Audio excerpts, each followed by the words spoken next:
At 3:30 a.m., the German officer on duty at the 78th Infantry Division scribbled a short line in his field diary. The Russians are strangely quiet tonight. Outside his dugout, the mist lay low over the swamps of eastern Belarus. Crickets clicked between bursts of faraway thunder, or what he thought was thunder. Men smoked in silence. The front line stretched like a black thread through the marshes and forests around the town of Orsha. To most of them, it felt routine, predictable. It was June 22, 1944, the third anniversary of Operation Barbarossa, the day Germany had invaded the Soviet Union. The irony was lost on no one. 3 years earlier, they had advanced across this same land. Now, they were digging in, waiting, confident that the main struggle of the war was already being decided far to the west, in France. The men joked quietly as the night dragged on. In their letters home, they had written that the Eastern Front had become quiet. One sergeant told his comrade that maybe the Russians were running out of men. Another said perhaps the war would end before Christmas. They were exhausted, but they still believed in the myth of their own control. Behind them, in the field headquarters near Borisov, the teleprinters clicked with monotonous rhythm, weather reports, ammunition inventories, routine orders. Everything looked stable. The front was holding. Berlin slept easily. What they didn't know, what no one on the German side truly understood, was that for 6 months, the Red Army had been preparing something vast and silent under their feet. Hundreds of miles east, Soviet marshals had synchronized watches down to the second. Maps were spread across tabletops under lantern light. Thousands of guns were hidden beneath branches and canvas. Entire armies had been moved into place without the Germans noticing. Divisions rerouted through forests, convoys massed as civilian traffic, false radio stations broadcasting phantom signals miles away. The code name for the operation was Bagration. At 3:43 a.m., the mist began to shift, stirred by a breeze that smelled of oil and wet earth. The German officer looked up from his diary, listening. The air itself seemed to vibrate. Then came a sound, distant, rolling, mechanical. Not thunder. Not wind. At exactly 3:45 a.m., 9,000 Soviet guns opened fire. The first shells landed across the German trenches like a wall of flame. Within seconds, the horizon erupted into continuous flashes. The ground heaved. Dust and smoke filled the air so completely that men couldn't see their own hands. Trees snapped in half. Horses screamed. Telephones went dead.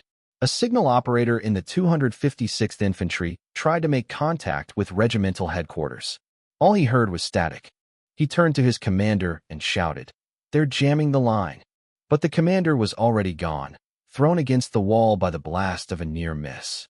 The bombardment didn't stop. It didn't even pulse. It was as if the earth had become one endless machine gun, firing from horizon to horizon. At the same time, Soviet bombers appeared out of the night sky, black silhouettes cutting through the orange haze. They struck bridges, fuel depots, command posts. German officers ran through burning trenches trying to rally their men, shouting orders that no one could hear over the thunder of the guns. By 4:15, entire battalions had ceased to exist. In one trench near Mogilev, a young private crouched with his hands over his ears, whispering over and over, "This isn't real. This isn't real." But it was. To the east, Soviet infantry waited in silence, their faces lit by the glow of their own artillery. At 4:30, whistles blew. The first waves rose from the smoke and began to move forward, stepping over craters and corpses, bayonets glinting in the half-light. Behind them came tanks, hundreds of them, grinding over the remains of the German defenses that had once been called impregnable. In the chaos, a field clerk tried to send one last radio message to headquarters. Under heavy attack from all sides. Entire sector collapsing. Cannot hold. The transmission cut off mid-word. By sunrise, the bombardment had rolled west like a moving storm. The landscape it left behind was unrecognizable. Trenches filled with mud and blood, shattered field guns twisted into knots, whole companies erased.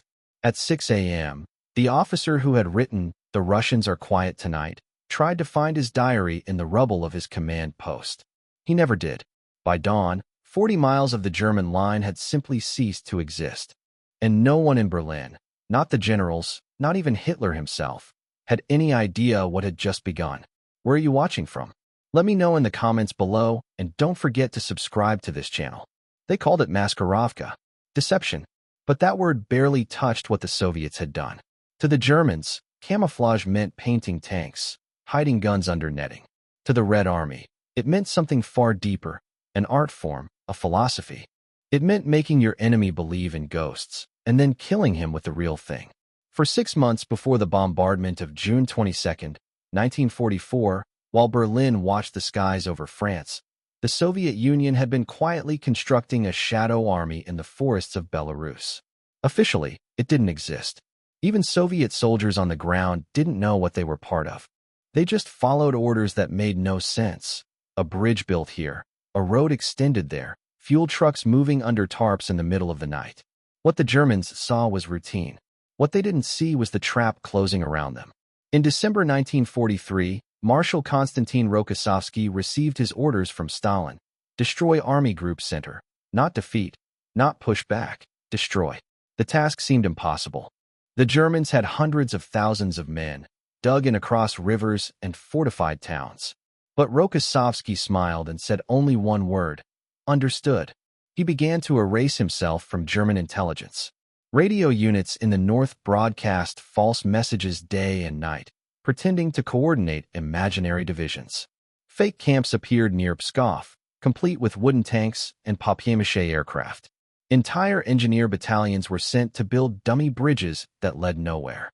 Meanwhile, the real armies, for Soviet fronts, 2-3 million men, were slipping through forests and marshes hundreds of miles to the south. They moved only at night. Trucks ran with muffled engines. Horses pulled artillery over sodden ground. German aerial reconnaissance photographed the empty fields and reported, no unusual movement detected. One Soviet officer later said, "We didn't hide our army. We hid the truth." The deception worked better than anyone dared to hope. In May 1944, German field reports described the central sector as quiet. Their analysts predicted the main Soviet attack would come in the Ukraine or the Baltic. On June 20th, just 2 days before the storm, a German general briefing his staff near Minsk told them confidently, "The Russians have no reserves left." That same night, 3 Soviet fronts, the 1st Baltic, the 3rd Belarusian, and the 2nd Belarusian, were already in position, their gun barrels loaded, their orders sealed. Soviet engineers had built 80 kilometers of secret roads through impassable swamp, laying thousands of logs end to end so tanks could cross. Supply depots had been dug underground, invisible from the air. It was not just strategy, it was theater. A captured German intelligence officer, interrogated weeks later, would admit in disbelief, "We didn't think the Russians could move entire armies without us knowing. But they moved a whole front, and we never saw it." Even within the Soviet command, the secrecy was absolute. The date and hour of the attack were known to only a handful of men. Commanders received sealed envelopes that they were forbidden to open until the night before. And in those envelopes, maps, coordinates, and a single phrase at the bottom of the page: Bagration begins at dawn. In the forests east of Orsha, Soviet infantrymen whispered among themselves.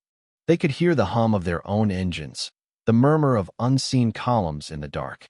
Some said it sounded like the earth itself was preparing to move. They had no idea they were about to take part in one of the largest offensives in human history. By the evening of June 21st, the deception was complete. The Germans still believed the main Soviet forces were hundreds of kilometers away. Their commanders relaxed, confident that nothing significant would happen on the anniversary of Barbarossa.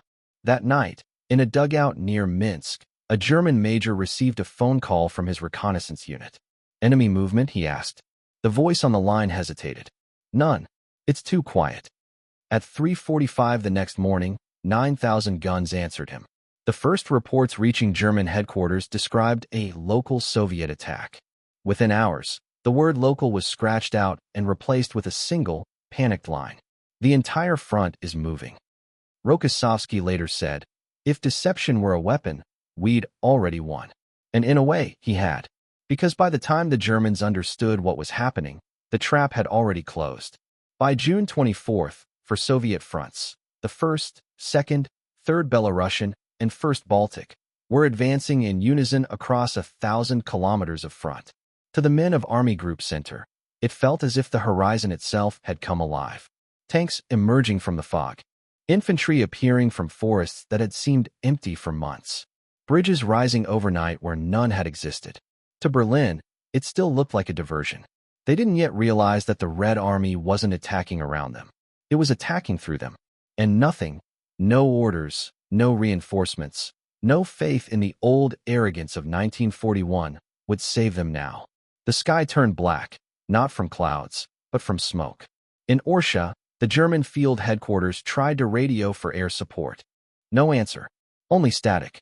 It was June 26, 1944. For 3 days, the Soviet offensive had rolled forward like a tidal wave. What had begun as artillery thunder was now a full collapse, a disintegration so vast that even veterans of Stalingrad couldn't comprehend it. To the German officers in the bunker beneath Orsha's train station, it seemed unreal. The maps on the wall no longer matched reality. Whole divisions marked in neat blue lines had vanished. Phone lines were cut, couriers never returned, and outside, the ground trembled under the tracks of Soviet tanks. At 6:30 that morning, the 5th Guards Tank Army broke through the outer ring of defenses north of the city. They weren't supposed to be there. Not yet, not this fast. But they were, and they came in silence, rolling out of the forest like ghosts. In Berlin, the High Command received fragments of reports. Orsha under attack. Bridge lost. Enemy armor sighted near the highway. No one believed it. Army Group Center, they insisted, could hold. But by noon, the German 78th Infantry Division was in pieces.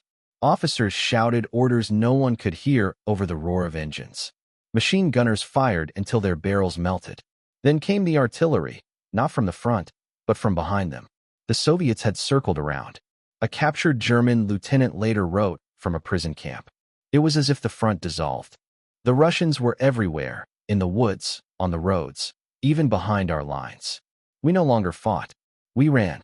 In the chaos, a single order came from Berlin, signed personally by Hitler: no retreat. Hold your positions at all costs. For the men in Orsha, that command was a death sentence. On the western edge of the city, a group of engineers tried to blow up the last bridge over the Dnieper. Before they could set the charges, Soviet tanks appeared at the far bank, firing as they crossed. The explosion went off too late. The bridge collapsed halfway, leaving the wreckage jammed in the river, and the Soviet armor used it anyway, climbing over the debris, one tank after another. By afternoon, Orsha was burning. A German medical unit, trapped in the ruins of a school building, reported hundreds of wounded but no ambulances left. Their last message before the line went dead read. We can hear Russian voices outside the windows. When night fell, the city was gone. The few survivors fled west toward Borisov, stumbling through mud and shattered villages. On every road they saw the same thing: abandoned guns, wrecked trucks, bodies still in marching formation. It was no longer a retreat. It was an exodus. Meanwhile, Soviet commanders barely paused. Marshal Rokossovsky ordered his armored columns to push forward through the night. His staff recorded the advance in dry, bureaucratic language. Objective Orsha achieved. Proceeding to Minsk. But to the soldiers on the ground, it was something else entirely. One Red Army private described the scene. The air smelled of oil and blood. The Germans left everything: food, letters, even their boots. We walked past their trenches, and it felt like walking through a dead army. By June 27th, the encirclement was complete. German forces east of Orsha were trapped. Thousands tried to break out. Soviet artillery caught them on the open road. The few who survived reached Minsk only to find chaos waiting for them there too. The city was next, and the Soviets were coming faster than anyone thought possible. At the Orsha railway yard, a single telegraph operator stayed at his post as long as he could. His final transmission was found in the Soviet archives decades later. It read, "Everything is burning. Commanders gone. Train destroyed. This is not a battle anymore. This is the end of the front." In a single week, the Red Army had advanced nearly 200 kilometers. In that same week, the German Army Group Center, once 500,000 men, had been cut to pieces. The survivors called it der Zusammenbruch, the collapse. But in the Kremlin, Stalin called it something else. Justice. As the sun rose over the ruins of Orsha, Soviet soldiers planted a red flag on the remains of a water tower. Beneath it, the air shimmered with heat, smoke, and the smell of diesel. To the west, the roads to Minsk were open. And in Berlin, the maps still showed blue lines, neat, orderly, and entirely imaginary. On July 3, 1944, Soviet troops entered Minsk. By the time the city fell, more than 100,000 Germans were already trapped behind them. The smell of smoke and wet soil filled the air. What had once been the proud headquarters of Army Group Center was now a hollow shell, its walls collapsing under constant artillery fire. German maps still marked neat blue arrows for divisions that no longer existed. The roads to the west were gone, cut by Soviet armor that had moved faster than anyone thought possible. Inside the city, chaos reigned. Telephone lines hung like vines. Burning papers drifted through the streets. Somewhere, a military band's instruments lay scattered, mute and dented. Every street echoed with the sound of boots, first retreating, then surrendering. For the men trapped inside, there was no order left, only the instinct to survive. Commanders who had spent years barking orders in iron discipline now tore off their insignia. Trucks without fuel were set ablaze to keep warm at night. Food ran out in 2 days. Ammunition in 1. Soviet reconnaissance planes circled overhead, marking targets for the artillery. The shelling came in waves, first heavy, then lighter, then silent, as if the city itself were holding its breath. When Red Army tanks finally broke through the eastern suburbs, they met almost no resistance. The few remaining German soldiers who tried to fight were quickly overwhelmed. Others simply stepped out of basements with white rags tied to sticks, faces hollow, hands trembling. A Soviet officer, Captain Mikhail Yegorov, later recalled, "We saw columns of prisoners walking barefoot, holding makeshift flags of surrender. They looked less like soldiers and more like people who had been eaten alive by their own army." Among the captives was General Hans von Tippelskirch, commander of the Fourth Army. His staff had burned the codes, the maps, even their personal letters before surrendering. When questioned, Tippelskirch said quietly, "The army is gone. There is no command to obey." The German diary entries recovered after the battle tell the same story. One read, "We are running without a map, without orders, without hope. The Russians are everywhere." In Berlin, Hitler's staff refused to believe the reports. A radio message sent from the remnants of the Ninth Army read simply, "Encircled. Situation desperate." The reply from headquarters came hours later, "Hold positions." But there were no positions left to hold. By the second day of July, the ring around Minsk had closed. Soviet divisions of the 1st and 3rd Belarusian fronts linked up west of the city. Inside the pocket, 100,000 Germans were surrounded. Artillery pounded the escape routes. Soviet aircraft strafed the columns of wagons and vehicles trying to flee. A Red Army soldier described the aftermath. "We walked down the highway. For 20 kilometers, nothing but burned trucks and dead horses. Some of the Germans had shot themselves. Others just lay down and didn't get up again." The city itself was a ruin. Flames climbed from the shattered rooftops of Old Minsk, smoke curling into a black sky. Soviet soldiers hoisted red flags on what was left of the government buildings, on water towers, even on the twisted steel of tram lines.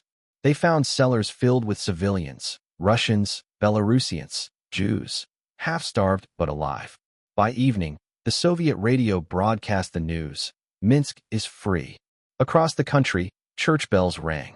In Moscow, Stalin ordered a salute, 24 volleys from 124 guns. But on the front line, there was no celebration, only exhaustion and the heavy silence that follows victory.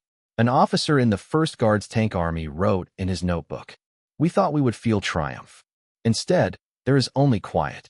The fields are full of bodies, the smell of diesel and death." When dawn came, the Red Army moved on. The infantry left behind burial teams, the tank crews refueled, the medics tended to prisoners who could barely stand. Trucks filled with captured equipment rolled west. Inside the ruins of a school, Soviet correspondents photographed the captives, thin, ragged men with empty eyes, standing in lines that seemed to have no end. The photos would later appear in Pravda under the headline, "The End of the German Army in the East."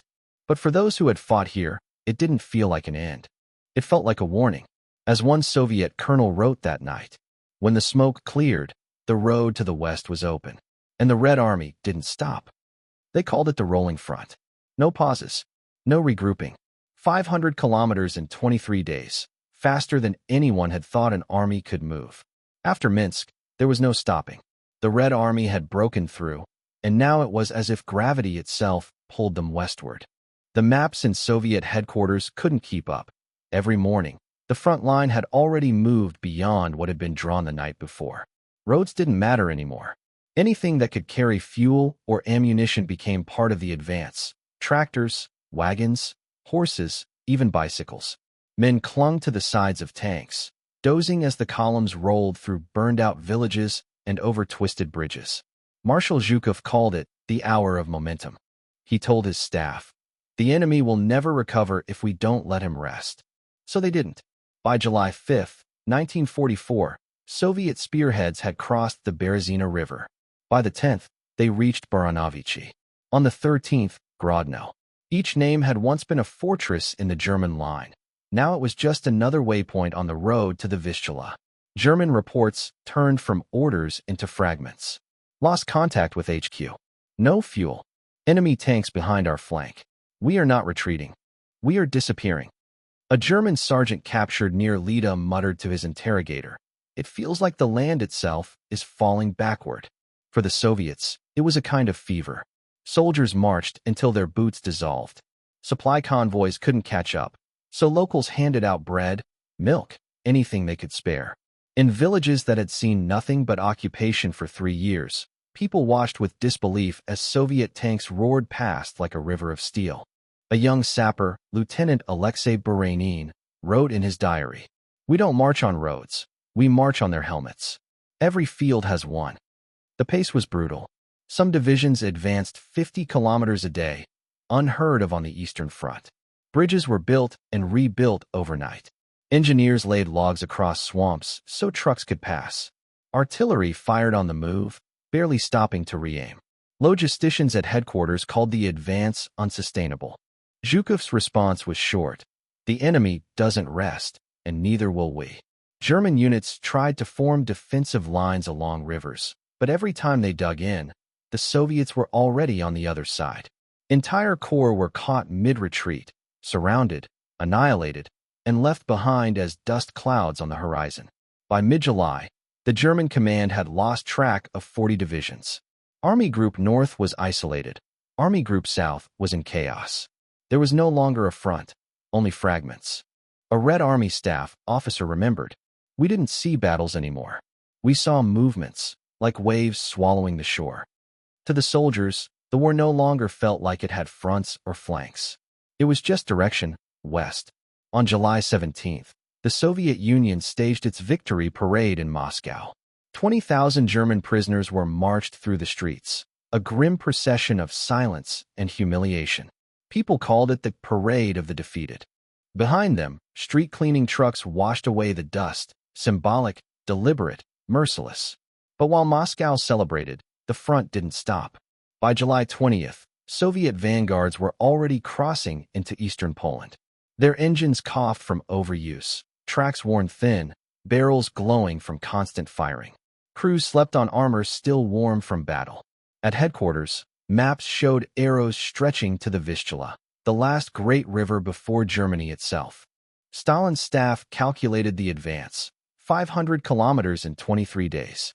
It wasn't just speed, it was velocity of history.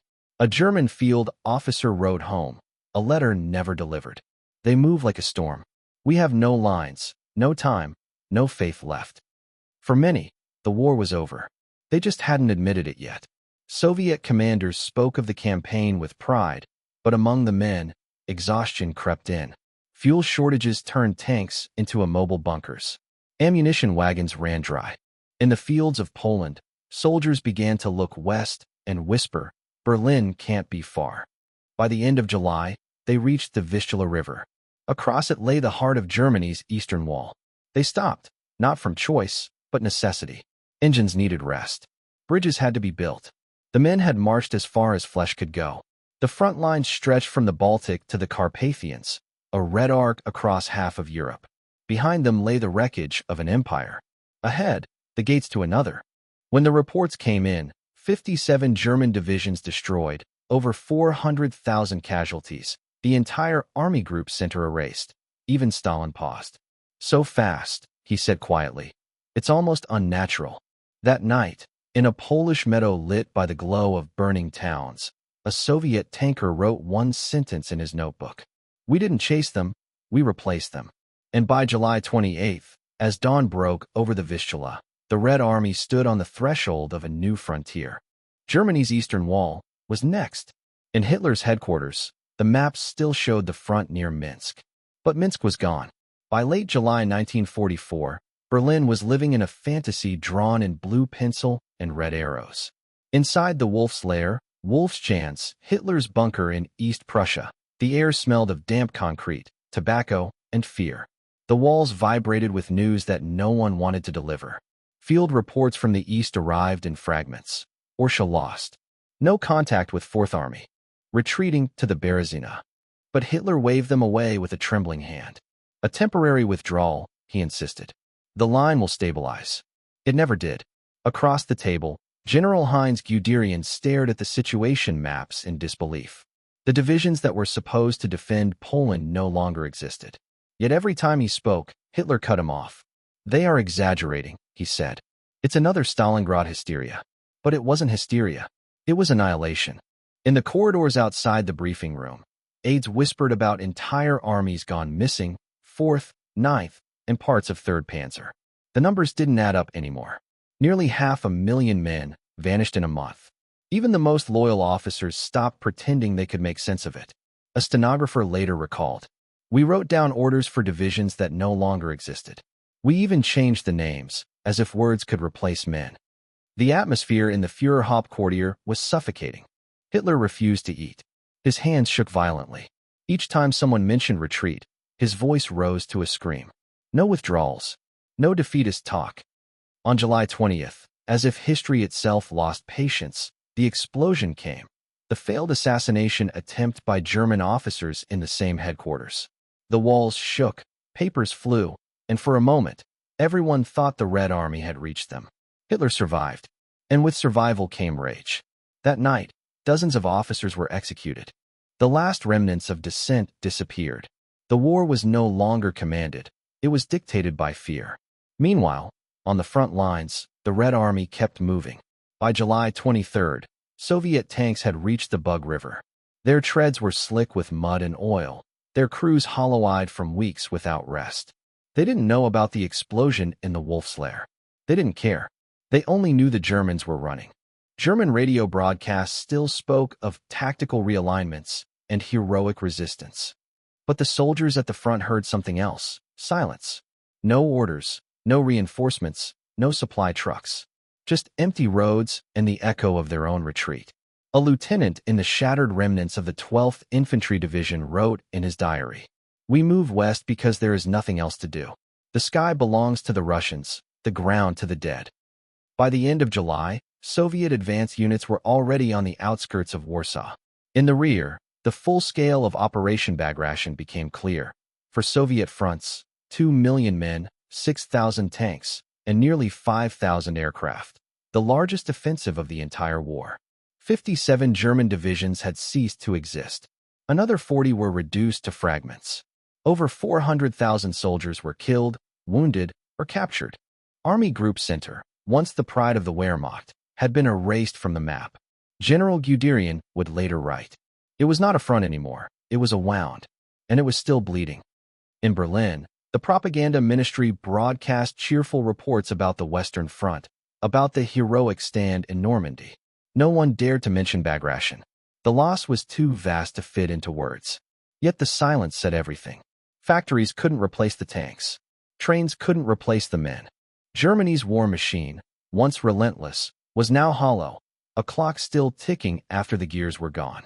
A single intercepted message from a German division summed up the mood. "We are still fighting, but we are ghosts." On July 30th, Red Army scouts reached the Vistula River. They were within artillery range of Warsaw. Beyond that river lay Germany's true eastern border, the Reich's last wall. In Moscow, Stalin studied the latest situation report. His finger traced the red arrows stretching from Minsk to the Vistula. Then he looked up and said quietly, "History moves faster than fear." By dawn, new orders were issued. Cross the river when possible. For the first time, German civilians began to sense the change. Refugees streamed westward, carrying children and silence. The myth of invincibility had died somewhere between Orsha and Warsaw. A Soviet pilot described the view from above. The German roads looked like veins, pulsing west, full of life, trying to escape. In less than a month, the Red Army had erased the heart of Hitler's Eastern Empire. And though the guns still thundered in Poland, everyone, even in Berlin, knew the truth. The war for Germany's survival had already been lost. They called it Victory Road. But for 40 miles, there was no road, only burned tanks, twisted tracks, and the silence of 300,000 dead men. By August 1944, the Red Army had reached the Vistula River and stopped. After 500 kilometers of relentless advance, the offensive that had swallowed half of Belarus simply ran out of breath. The soldiers didn't know it yet, but the momentum that had carried them across fields, rivers, and cities had reached its natural end. The machines needed fuel, the men needed food, and both were gone. The journals of the First Belarusian Front reduced the disaster to a few sterile lines. Supply lines overextended, ammunition low, troops physically exhausted, front temporarily static. But no phrase could capture the silence that followed. The road from Minsk to the Vistula was supposed to be the path of triumph. Instead, it became a graveyard. Soviet engineers called it Doroga Mrtvik, the road of the dead. Tanks were frozen mid-motion, their turrets blown open. Trucks lay on their sides like carcasses. The bodies of men and horses lined the ditches in rows that stretched out of sight. The heat turned everything sour. Even victory began to stink. Lieutenant Alexei Buranin, a combat sapper, later wrote in his field diary, "We advanced faster than our own dead were buried." Sometimes, when the wind came from the west, it brought the smell of burning cities, and sometimes it brought the smell of us. They were within sight of Warsaw now, the heart of Poland, the last step before Germany itself. But the offensive that had devoured the Wehrmacht's Army Group Center had consumed its own strength as well. The Red Army's tanks had outrun their fuel trains by hundreds of kilometers. Every drop of gasoline was rationed. Food convoys lagged behind, stuck on roads the engineers hadn't yet repaired. Soldiers slept beside their vehicles, too weak to dig trenches, too tired even to curse. Then came the sound that haunted them for decades, the crackle of gunfire from across the river. In Warsaw, on August 1st, 1944, the Polish Home Army had risen against the Germans. Tens of thousands of partisans poured into the streets, waving white and red armbands, shouting, "For freedom!" They believed help was coming. The Soviets were just across the river. They could see their artillery flashes at night. For days, the Polish resistance fought street by street. They held the bridges, sent desperate radio messages into the ether. To the Red Army, "We are fighting the Germans in Warsaw. Please assist.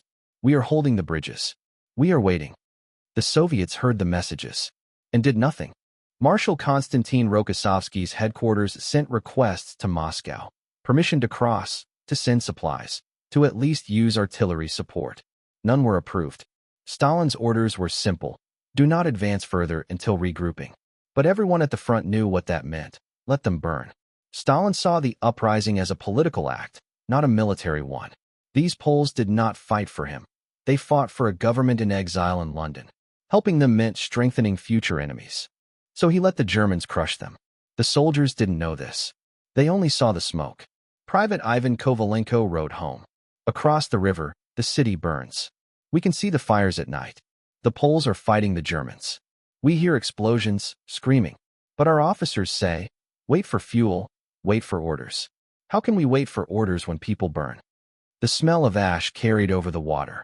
At dusk, the horizon glowed orange, and the men stared at it in silence. They called it the fire that never moved. One evening, a Soviet captain pointed toward the city and said, "Look at that. That's what victory looks like." No one laughed. Even the weather seemed to mock them. The August heat broke into sudden rainstorms, turning the fields into mud and washing soot into the river.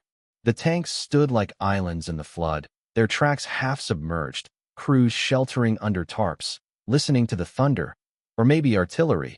It was impossible to tell anymore. An American diplomat in London sent a cable on August 10th. Soviet advance, unprecedented in speed, now halts. The cost, unspeakable. In Warsaw, the resistance held out for 63 days. Civilians fought with rifles, with kitchen knives, with their hands. When the ammunition ran out, they used bottles and bricks. German bombers leveled block after block. Across the river, the Red Army listened to the city die. A war correspondent who visited the front months later described the road behind them.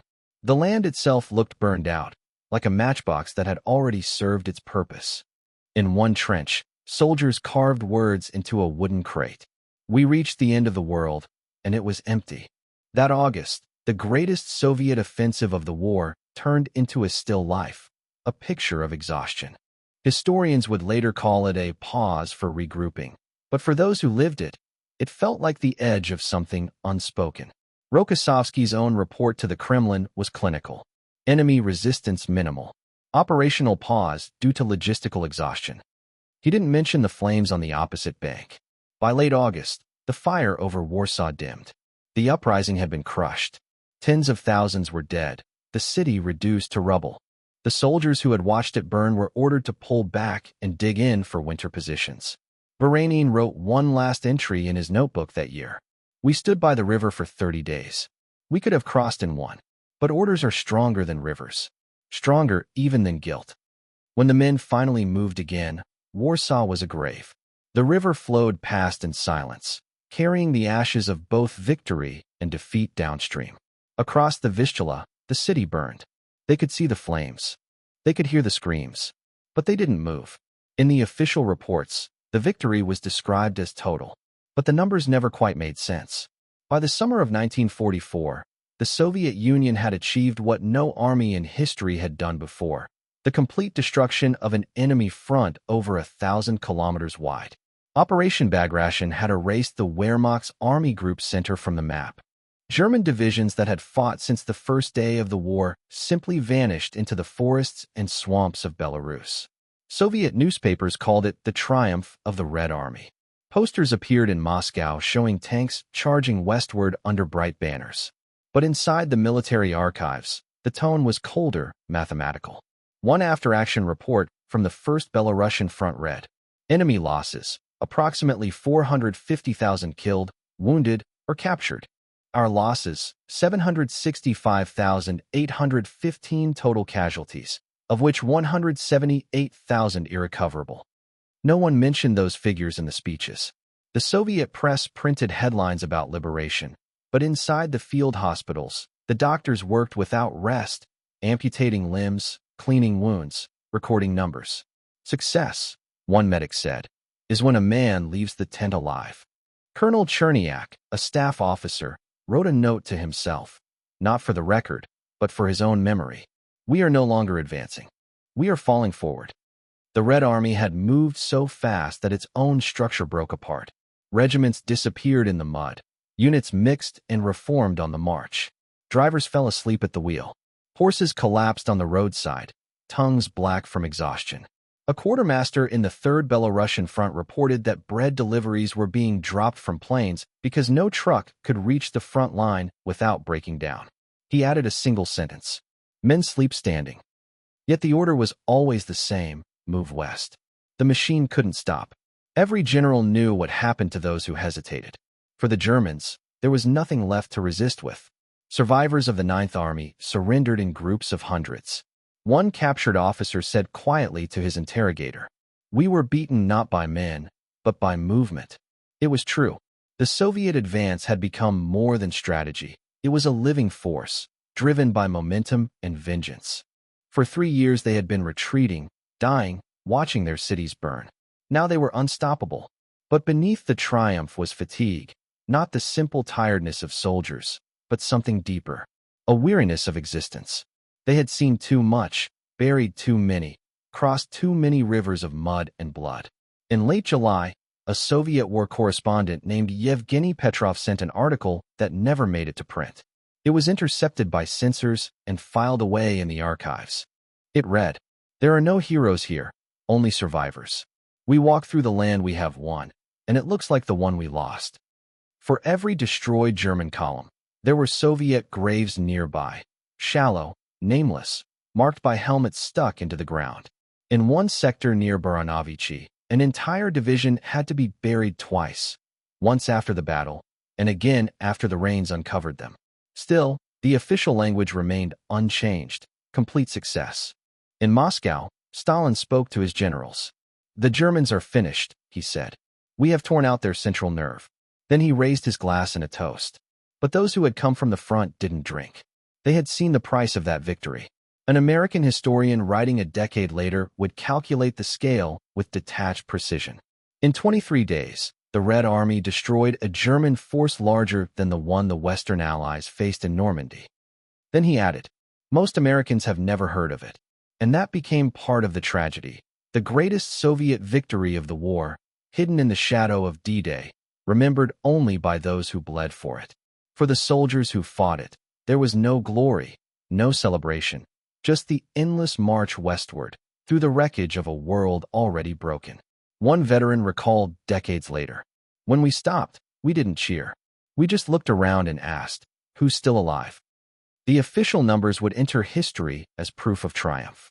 But for those who counted them, they were not statistics, they were names. Friends, faces, bodies left behind on the road that had no end. When the last gun fell silent at the Vistula, Europe itself had shifted. The old borders were gone, the old armies destroyed, the old illusions buried in the mud. It was, as Stalin said, the decisive blow. But it was also something colder, the moment when victory and loss became the same thing. The soldiers didn't call it Operation Bagration. They called it the time when we moved faster than we could feel. And when they finally stopped, none of them could remember exactly what they were fighting for, only that they had survived what no one should. When the guns fell silent, Europe moved west, and no one would ever move that fast again. There are no famous films about Bagration, no parades in Times Square, no songs, no medals that the world remembers. But on the Eastern Front, they still whisper one number, 23 days. That was all it took to erase the heart of Hitler's Eastern Empire. 23 days for an army of 2 million men to advance 500 kilometers, destroy 57 enemy divisions, and change the map of Europe forever. Yet, somehow, the story disappeared. After the war, the Soviet Union celebrated Stalingrad, Leningrad, Kursk, the battles that fit the myth of struggle and glory. Bagration didn't fit. It was too fast, too vast, too costly to turn into legend. It left no single city to name, no iconic moment, only the endless motion of men and machines moving west until the world itself seemed to bend. For the West, it was even less. By June 1944, the eyes of the world were fixed on Normandy, on Omaha, Utah, and the beaches of France. Reporters wrote of American heroism, British endurance, Canadian sacrifice. Few mentioned the Soviet advance that began 2 weeks later and dwarfed it in scale. In an interview decades later, a Soviet veteran named Sergei Vorobyov said quietly, "No one believed us when we said we crossed 500 kilometers in 23 days. They thought we were lying. We stopped explaining." For the survivors, history became a kind of silence. The men who had marched through the ruins of Minsk, Orsha, and Baranovichi went home, to factories, to farms, to apartments built over the graves of those who hadn't returned. Their memories were too heavy to speak aloud. They remembered the smell of burning rubber, the mud that swallowed boots, the faces of German prisoners trudging barefoot along the roads, eyes blank and gray. They remembered the road of the dead and the sound of the Vistula, where they had stopped and watched Warsaw burn. A German officer, captured during the retreat, later wrote in his memoirs, "That was the month the war truly ended for Germany. Everything after that was just dying slowly." He wasn't wrong. After Bagration, the Wehrmacht never recovered. From then on, Germany fought in reverse, always retreating, always bleeding, until the war reached its own doorstep. But the price of victory was so high that even the victors spoke of it with unease. Soviet archives list nearly 800,000 casualties in a single month, a number too large to grasp, too large to mourn. The historian John Erickson called it a triumph that consumed itself. He was right. In 1964, on the 20th anniversary, a small reunion was held in Smolensk. A few surviving officers of the First Belarusian Front gathered in a restaurant that had once been a military headquarters. They raised their glasses not to Stalin, not to victory, but to those who hadn't come home. One of them, Colonel Cherniak, the man who had written, "We are falling forward," in his diary, said a final toast before they parted. "We built the road to Berlin out of bodies. I only hope it leads somewhere better." No one answered. By then, Bagration was already fading from memory, buried beneath propaganda, overshadowed by other victories, drowned in the politics of the Cold War. The veterans aged, their stories reduced to footnotes in Western books, their faces to black and white photographs in forgotten archives. And yet, for those who were there, the sound never left them. The thunder of artillery, the endless roar of engines, the metallic rhythm of treads grinding through mud. For them, that was the true soundtrack of the war's turning point. In 1982, a Soviet journalist interviewed a group of old soldiers for a documentary that was never released. One of them, his hands shaking, said simply, "We thought we were fighting for victory, but we were fighting for silence, for the day when the guns would stop." He paused, then added, "They told us we'd be heroes. But heroes have names. We don't." The camera caught his eyes, clear, calm, and unbearably tired. That's how Bagration ended, not with a triumphal march, but with the quiet knowledge that they had done the impossible and that no one would ever truly understand it. It was the victory no one remembered, but it changed everything that came after. Because sometimes history doesn't shout. Sometimes it moves quietly, through mud, through smoke, through 23 days that decided the fate of millions. Wars are fought with guns, but peace is made by those who walk until there's nowhere left to go.